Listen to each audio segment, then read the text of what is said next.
وجوہات کی، تو وجوہات کے لحاظ سے مردوں کے اندر عورتوں کے اندر دونوں میں وجہ پائی جاتی ہیں، ان کی علیحدہ علیحدہ وجوہات بیان کریں گے۔ عورتوں کے اندر جو وجوہات ہیں ان میں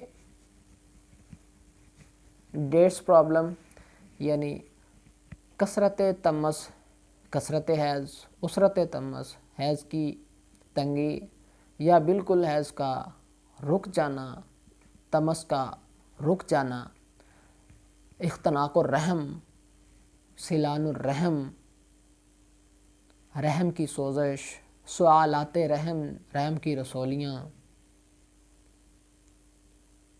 یعنی نسوانی پرابلمز جو ہیں وہ ان کی سب سے زیادہ وجہ بیان کی جاتی ہیں۔ اس میں رحم کا سکیڑ بھی ہے، رحم کا عزم پن بھی ہے۔ اور جہاں تک تعلق ہے مردوں کے اندر، مردوں کی وجوہات کا اس ضمن میں، اس مرض کے ضمن میں، تو مردوں کی وجوہات میں سب سے زیادہ کام سوزاک کا ہے۔ سوزاک کی ہم نے پہلے ویڈیو بھی آپ کے سامنے اپلوڈ کی تھی، آپ کو ہم نے بیان کیا تھا آپ کے سامنے کہ سوزاک کیا ہے اور اس کے کیا کیا نقصانات ہو سکتے ہیں۔ اور سوزاک کے نقصانات میں سے ایک اہم نقصان یہ ہے اٹھرا کا مرض بوجہ مرد۔ تو ناظرین، جب تشخیص ہو جائے کہ جب بھی کسی گھر میں یہ مسئلہ ہو اور عورتیں اپنی چیک اپ کے لیے تشریف لائیں تو وہ برائے مہربانی اپنے مردوں کو ساتھ ضرور لائیں تاکہ مکمل تشخیص کی جا سکے کہ مسئلہ عورت میں ہے یا کہ مرد میں۔ اور ایک طبیب جب تشخیص کر لیتا ہے اور اسے پتہ چل جاتا ہے کہ مسئلہ عورت میں ہے یا مرد میں، تو پھر اس کا آگے علاج کیا جاتا ہے۔ ناظرین، آئیے بات کرتے ہیں اس علامات میں کہ مردوں میں کیا، جیسے وجوہات ہم نے بیان کی ہیں مردوں کی الگ ہیں، عورتوں کی الگ وجوہات ہیں، اسی طرح مردوں کے الگ علامات ہیں، عورتوں کی الگ علامات ہیں۔ سب سے پہلے ہم بات کرتے ہیں عورتوں کے علامات کے بارے میں۔ تو اگر سوزاک کا مرض، معذرت کے ساتھ اٹھرا کا مرض اگر عورت کے اندر موجود ہے تو پھر عورت کے جو وجوہات بیان کی ہیں ان کو مد نظر رکھتے ہوئے ہم نے علامات پہ غور کرنا ہے کہ علامات کیا ہیں۔ اس میں علامات میں چھوٹے پیشاب کے اندر جلن ہوگی، آنکھوں میں مسلسل جلن ہوگی، ہاتھوں اور پاؤں میں سوئیاں چبھیں گی جس طرح کے زخم ہوں،